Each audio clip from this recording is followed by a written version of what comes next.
Look what came in the mail today. So this just came in the mail like a couple minutes ago. This is the glider that I said I would review in my fixing a glider video. And here it is. Now, I actually thought it would be a lot smaller than this, or actually not smaller, a lot bigger. And so there's our stabilizer, our fuselage. There's these metal balls rolling around. I think that's probably for weight. I hope I don't have to weight balance this, but here's a wing and then there's another wing over under that.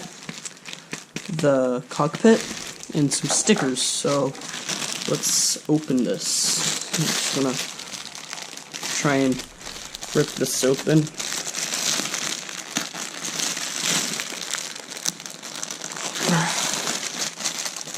This is pretty difficult. Probably should have got a knife, but I did it. Okay, so we probably don't want to lose these balls. Actually, pretty hefty, and the foam is super soft, so that's good. And I'm assuming they go in these holes there and there, or over here. I don't know. So I'm going to put this to the side. And let's look at these stickers. Now, this is connected with tape or something. So, yeah.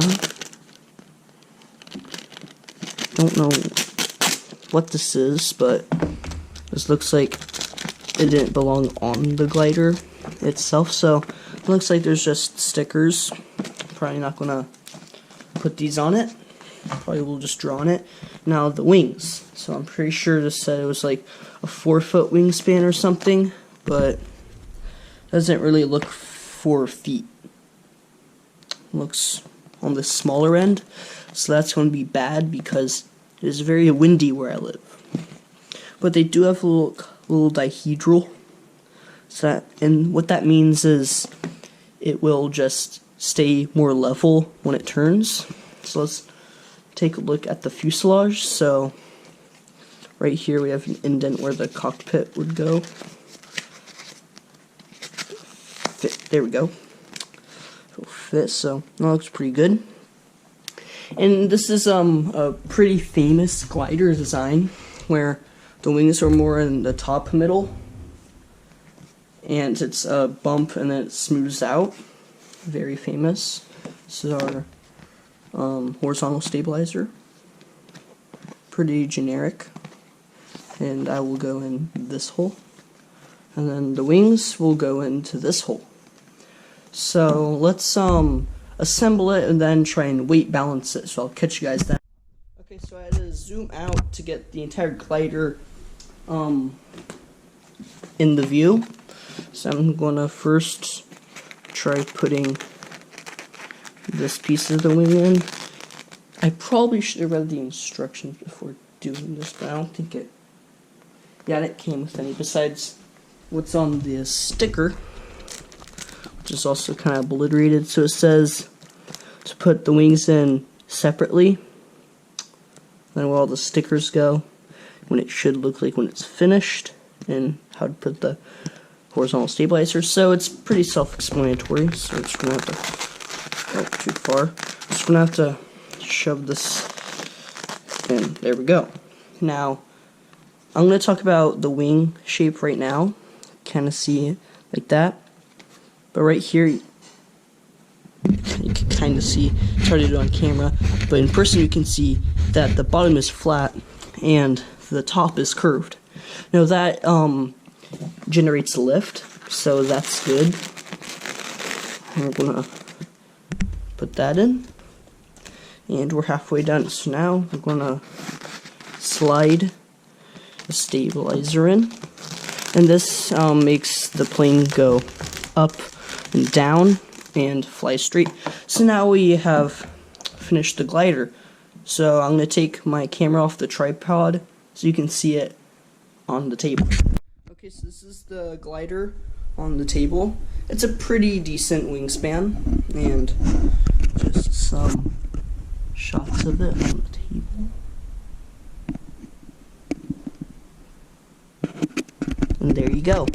So off camera I just tested the balance, and it is really tail heavy, which I expected. It's a good thing they put those metal spheres or balls in. And the center of gravity, or the balance point, or CG, they call it, should be about like right here, and about a third or a fourth into the wing, or from the leading edge. So I'm gonna have to take this black piece out, and we use these balls, and let's just figure out where to put them in here to get the best results. So I'm gonna try putting it in the most drastic position, and then we're going to test it. And then, okay, so it seems like it's still tail heavy, but that seems pretty good. It's a lot better than before. So let's go outside and throw this. Okay, here we are outside, and it is pretty windy. So let's see if this glider completely gets obliterated. And just heads up, if you guys want to buy this, I'll hopefully put a link in the description if I can find it. And this glider was about $25, so not the best price, but I guess you get what you pay for, which this seems pretty good. Like, the foam seems very sturdy, and they seem to care about how well it worked. Now, my other glider that I did in my restoration video was from Hobby Lobby.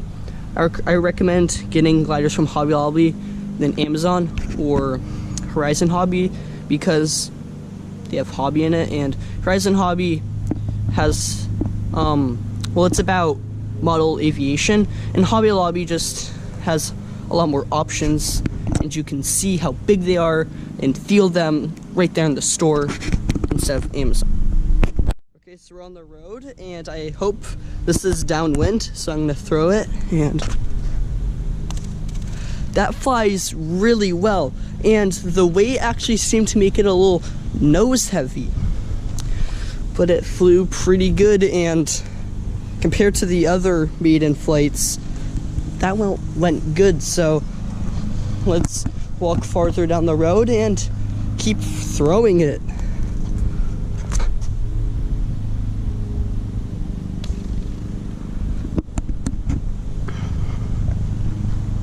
So now that I've thrown it, I actually like this a lot. It flies really well.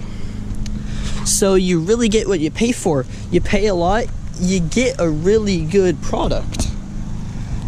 Now the ones at Hobby Lobby, they're like $11 or $14, and they're good, but they break really easily. And I feel like this one is going to survive a pretty long time. Now that went next to that Jeep, so I'm gonna get it, and then we'll end off the. All in all, this product is really good, and I recommend you buy it if you want a glider.